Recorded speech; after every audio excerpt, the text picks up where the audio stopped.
आज हम बात करेंगे अमलतास के बारे में। अरगबद, केसिया फिस्टुला, है ना। तो ये इसके नाम होते हैं, या फिर चतुरंगुल भी इसे कहते हैं, दीर्घफल भी कहते हैं, कई सारे नामों से इसको जाना जाता है। तो बहुत सारे लोगों ने अमलतास का नाम तो बहुत सुना होगा, अमलतास। जी हाँ।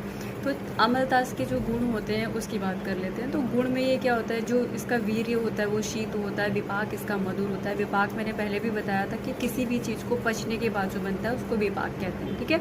गुण की बात करते हैं तो ये जो स्निग्ध होता है, मृदु होता है और गुरु होता है ना। तो ये इसके गुण होते हैं। अब ये काम किस पे करता है, तो ये मेनली वात और पित्त डिसीज़ को दूर करने का काम करता है। स्किन डिसऑर्डर्स पे बहुत अच्छा काम करता है, ठीक है। माइल्ड लग्जेटिव होता है, यानी कि जो लग्जेटिव का मतलब होता है कि सारक, यानी कि विरेचन करने वाला। हाँ, तो माइल्ड लग्जेटिव होता है। जितनी भी स्किन डिसऑर्डर्स होती हैं उनके लिए, या फिर वातज डिजीज़ जितनी भी होती हैं उनमें बहुत अच्छा यूज़ होता है, या पित्त डिजीज़ होती हैं उनके लिए।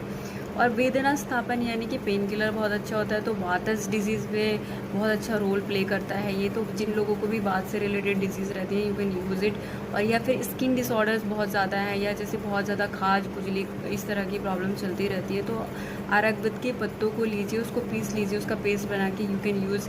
दाँत खाज खुजली सभी दूर हो जाएगी इससे। और स्किन पे भी अगर जैसे बहुत ज़्यादा फोड़े फुंसी आते हैं तो यू कैन यूज़ इट, तो बहुत अच्छा रिलीफ मिलेगा इससे। और अगर आपको विरेचन यानी कि कोष्ठ विरेचन, मैंने पहले भी बताया था, विरेचन का मतलब होता है कि वो एक पंचकर्मा की फॉर्म होती है। तो उस पर क्या करते हैं कि जो अधोभाग होता है उसको क्लीन करने का काम करते हैं पंचकर्मा। हाँ, तो अगर वो करना है तो उसके लिए आपको 10 to 15 ग्राम, ठीक है, यूज़ करना है। और ये under supervision of a doctor होना चाहिए, जो भी विरेचन है वो। और अगर नॉर्मली आप यूज़ करना चाहते हैं मेडिकेशन के लिए, तो मात्रा होगी 4 से 6 ग्राम, ठीक है, मैंने पहले भी बताया था। और अगर क्वाथ फॉर्म में यूज़ करना चाहते हैं, जैसे कि बॉईल करके यूज़ करना है आपको, तो आपको 50 to 60 ml आप ले सकते हैं, कंज्यूम कर सकते हैं इसको। तो ये ही डोजेस होती हैं, ठीक है। तो बेसिकली क्या है कि एक जो वात एंड पित्त डिजीज़ और कफ का विरेचन करने, वो कफ का संशोधन करने के लिए ये एक फुल पैकेज है। तो उसको यूज़ करें और इन्जॉय करें। Thank you.